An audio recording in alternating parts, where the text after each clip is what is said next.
Alors, suite du sujet B16, donc sujet tombé en 2013, suite de l'exercice 1, question maintenant 1.3.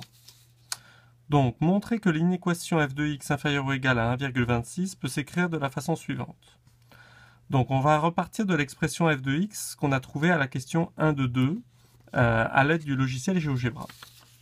Donc, voici cette expression. Donc, à la question 1.3, il faut résoudre f de x inférieur ou égal à 1,26. Donc on remplace f de x par ce qu'on a trouvé, 2 exponentielle moins 0,02x inférieur ou égal à 1,26. Et là, il faut arriver à simplifier cette expression, à la transformer de façon à faire apparaître le résultat demandé par la question. Donc, on a peut-être envie de passer le 1,26 de l'autre côté puisque on veut que il y ait 2 sur 1,26. Donc ça fait penser que le 1,26 doit être au dénominateur. Donc on fait passer le 1,26 de l'autre côté et quand on a une exponentielle négative, on sait qu'on peut la transformer en exponentielle positive si elle passe au dénominateur. Donc en fait, on va faire passer l'exponentielle à droite du signe d'inégalité et le 1,26 à gauche. Comme il y a des signes multipliés, ça passe en divisé. Donc ça donne 2 sur 1,26. Le 1,26 passe de l'autre côté en divisé. Inférieur ou égal à 1 sur exponentielle moins 0,02x.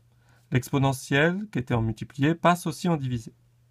Après, il faut savoir qu'une exponentielle négative, quand elle est au dénominateur, on peut la transformer en exponentielle positive si elle passe au numérateur. Donc ça donne 2 sur 1,26 inférieur ou égal à exponentielle plus 0,02x. Donc on retire le moins, on le passe en plus puisque ça passe au numérateur.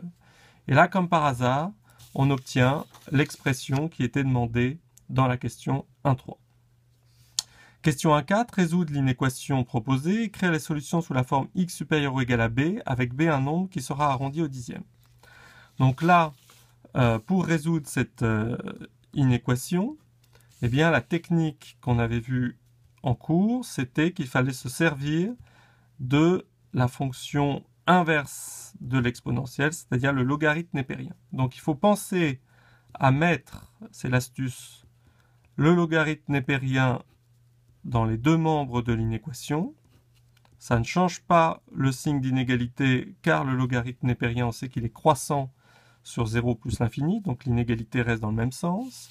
On sait que ln, quand il est suivi d'exponentielle, les deux peuvent se simplifier.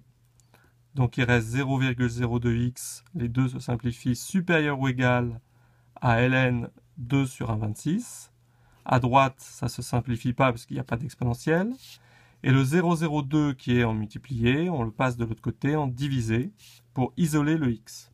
Et donc il reste x supérieur ou égal à ln de 2 sur 1,26, le tout divisé par 2.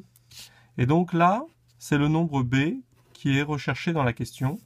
On voulait x supérieur ou égal à b. Eh bien, le b a cette expression compliquée, mais qu'on peut faire à la calculatrice. Donc à la calculatrice, on appuie sur les touches ln, parenthèse, 2, divisé, 1,26, le tout divisé. On appuie sur exe pour avoir le résultat, et ensuite on fait diviser par 2, et exe à nouveau, et on aura le résultat. Et on trouve x supérieur ou égal à 23,1. Voilà pour la question 1.4.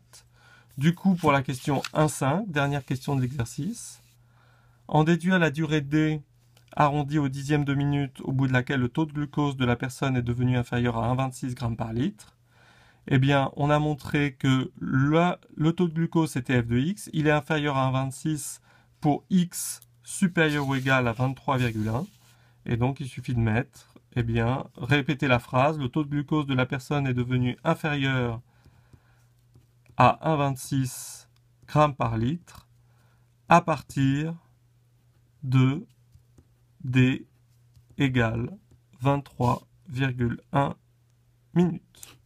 Voilà pour l'exercice 1 de ce sujet B16.